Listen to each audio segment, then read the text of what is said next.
అస్సలాముఅలైకుం వరహ్మతుల్లాహి వబరకాతుహు. జై హింద్ ఫ్రెండ్స్.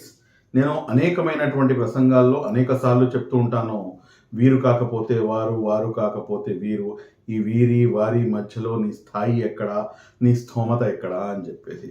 ఈరోజు ఒక లైవ్ ఎగ్జాంపుల్ ద్వారా జరిగినటువంటి ఒక నిజమైనటువంటి ఏదైతే సంఘటన ఉందో దాని ద్వారా మన స్థాయి ఎక్కడ, మన స్థోమత ఎక్కడ అనేది చూపించే ప్రయత్నం చేస్తాను. మొన్న రీసెంట్గా కొలికిపూడి శ్రీనివాసరావు గారు ప్రొఫెసర్ గారు ఏదో ఆయన కూర్చొని ఒక డిబేట్లో, TV5 డిబేట్లో కూర్చొని మాట్లాడుతూ సంథింగ్ ఆయన ఆర్జీవీ గారి గురించి కామెంట్స్ చేయడం జరిగింది. సరే, అది చాలా హాట్ టాపిక్గా మారటం జరిగింది. సరే, మనమైతే రాజ్యాంగ స్ఫూర్తికి, రాజ్యాంగ బద్దులమై మనం జీవించే ఎవరైనా కానీ అటువంటి కామెంట్స్ అయితే నేనైతే మనస్ఫూర్తిగా నేను ఆయన మాట్లాడే ఆయన సబ్జెక్ట్కి కానీ లేకపోతే దేనికైనా కానీ నేను ప్రతిదాన్ని కూడా నేను అడ్మైర్ చేస్తాను. బట్ ఏదైతే పర్టికులర్ కామెంట్స్ ఉన్నాయో ఆ కామెంట్స్కి అయితే నేను ఒక మానవతావాదిగా ఏదైతే ధర్మాన్ని నేను పాటిస్తున్నానో ఆ ధర్మం అయితే ఆ విధంగా కామెంట్ చేయమని చెప్పేసి అయితే మటుకు ఎక్కడ కూడాను ప్రోత్సహించదు. కాబట్టి నేనైతే దాన్ని వెల్కమ్ చేయలేను. బట్ మన తెలుగుదేశం పార్టీకి చెందినటువంటి గుంటూరులో ఉన్న ఒక నాయకుడు ఫిరోజ్ అని చెప్పేసి ఆ వ్యక్తి అందులో ఒక కామెంట్ అనేది పెట్టడం జరిగింది. ఆ కామెంట్ ఏంటంటే, ఆయన ఏదైతే కొలికిపూడి శ్రీనివాసరావు గారి యొక్క కామెంట్స్ ఉన్నాయో దానికి ఆయన వెల్కమ్ చేస్తున్నట్టుగాను, బట్ సంథింగ్ ఆయనకి పాజిటివ్గా ఆయన ఆ కామెంట్స్ అనేది పెట్టడం జరిగింది.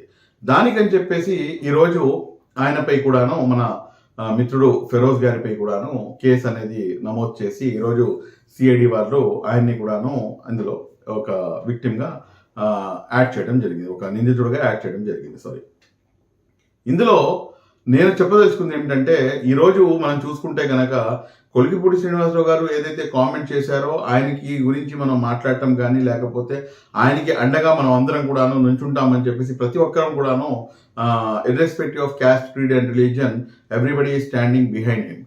బట్ ఈ మిత్రుడు ఏదైతే మైనార్టీ వర్గానికి చెందినటువంటి మిత్రుడు, అతనికి అక్కడ నేను కనుక్కుంటే అతనికి ఒక ఫైర్ బ్రాండ్గా లేకపోతే ఉన్నది ఉన్నట్టుగా మాట్లాడే విధంగా చాలా స్ట్రాంగ్గా కౌంటర్ ఇస్తాడని చెప్పేసి, లేకపోతే చాలా స్ట్రాంగ్గా మాట్లాడతాడని చెప్పేసి, తెలుగుదేశం పార్టీ తరపు నుంచి వకాల్తా పుచ్చుకోవడంలో చాలా గట్టిగా నుంచొని మాట్లాడతాడు. అదేవిధంగా ఇంతకుముందు వేరే ఇతరత్ర సంఘటనలో కూడాను అతను మాట్లాడటం జరిగింది. కానీ అతనికి బాసటగా ఈరోజు ఎవరు నుంచున్నారు? ఈరోజు పరిస్థితి ఏమిటంటే, అతను ఒక సబ్జెక్ట్ అనేది పంపించి వి స్టాండ్ విత్ అని చెప్పేసి తనకి తాను ఫేస్బుక్లో మిత్రులకి, అంటే నాకు తెలిసిన వాళ్ళకి 2-3 అతను పంపిస్తే నాకు చాలా బాధ కలిగింది. ఆ బాధ ఎందుకు కలిగిందంటే, ఈరోజు ఎందుకు అతను చేస్తున్నటువంటి సేవలను ఎందుకు గుర్తించాము? అతన్ని కూడాను గుర్తించాలి కదా. అతన్ని కూడాను ఒక నాయకుడిగా ఎస్టాబ్లిష్ కావాలని చెప్పేసి కదా ఎవరైనా కానీ రాజకీయాల్లో వచ్చేది, రాజకీయ నాయకుడిగా ఎస్టాబ్లిష్ కావాలని చెప్పేసి. మరి అలాంటప్పుడు మేము కేవలం మోసేవాళ్ళు మాత్రమే ఉండాలంటే కనుక సారీ, మేమైతే అందరినీ ప్రతిసారి మోయాలంటే మా వల్ల కుదరదు. మమ్మల్ని కూడాను కొంతమంది మమ్మల్ని కూడాను ఆహ్వానించాలి, మమ్మల్ని కూడాను మీరు మా యొక్క సమాజానికి చెందినటువంటి వ్యక్తులు ఎవరైతే కష్టపడుతున్నారో వారిని కూడాను గుర్తించాల్సినటువంటి అవసరం ఉంటుంది.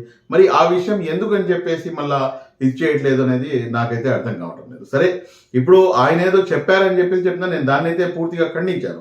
But at the same time ఈరోజు పవన్ కళ్యాణ్ గురించి భార్య గురించి, అదేవిధంగా నారా చంద్రబాబు నాయుడు గారి యొక్క సతీమణి గురించి, అదేవిధంగా నారా లోకేష్ గారి గురించి, అదేవిధంగా ఎక్కడైనా కానీ ఎవరైనా ఏమైనా చిన్న మాట మాట్లాడితే కంప్లీట్గా క్యారెక్టర్ అసాసినేట్ చేస్తున్నారు.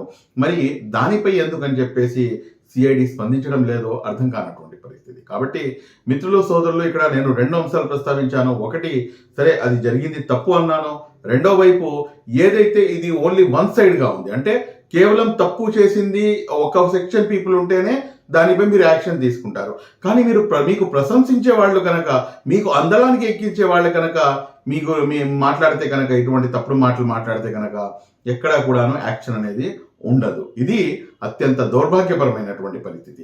న్యాయం అనేది అందరికీ సమానంగా ఉండాలి. కానీ దౌర్భాగ్యపరంగా ఏంటంటే కొందరికి కొంత అంటే అధికారంలో ఉన్న వారికి ఒక న్యాయం, అధికారంలో లేని వారికి ఒక న్యాయం అన్న విధంగా ఉంది. రెండో అంశము ఇదే, మన ఫిరోజ్ గురించి ఎందుకని చెప్పేసి మనం అందరం అతనికి బాసటగా ఎందుకని చెప్పేసి నిలవకూడదు అని చెప్పేసి ఒక క్వశ్చన్ అయితే కనుక, అందులోనే ఎందుకని చెప్పేసి తెలుగుదేశం పార్టీ సైతం కూడాను, తెలుగుదేశం పార్టీలో ఉన్నటువంటి మైనార్టీ నాయకులు సైతం కూడాను ముందుకు వచ్చి ఫిరోజ్ గారికి వెన్నంట నుంచొని ఎస్ వీఆర్ విత్ యూ అని చెప్పేసి చెప్పాల్సినటువంటి అవసరం ఉంది. నేను ఇక్కడ irrespective of the political party, ఎస్ మైనార్టీ హక్కుల పరిరక్షణ సమితి ఫిరోజ్ అన్న యువకుడితో పాటు మేము ఖచ్చితంగా ఉన్నాము. మీలో రాజకీయ చైతన్యం మీకు ఖచ్చితంగా రావాలి, రాజకీయంగా మీరు ముందుకు కొనసాగాలి. ఫైర్ బ్రాండ్గా ఏదైతే మీరు ఇస్తున్నటువంటి స్ట్రాంగ్ కౌంటర్స్ ఉన్నాయో, కానీ రాజ్యాంగబద్ధంగా ఉండి, రాజ్యాంగం ఏదైతే మాకు బౌండరీస్ ప్రసాదించిందో ఆ బౌండరీ లోపల ఉండి మీరు ఎంత ఫైర్ బ్రాండ్గా మీరు ఎస్టాబ్లిష్ కాగలరో అంత ఫైర్ బ్రాండ్గా ఎస్టాబ్లిష్ అవ్వడం. అంతేగాని రాజ్యాంగ పరిధిని దాటి మాట్లాడితే మట్టుకు ఎవరు ఏం చేయలేరు. But still we support you, we stand with you. Thank you very much. అస్సలాము అలైకుం వరహమతుల్లాహి వబర్కాతు.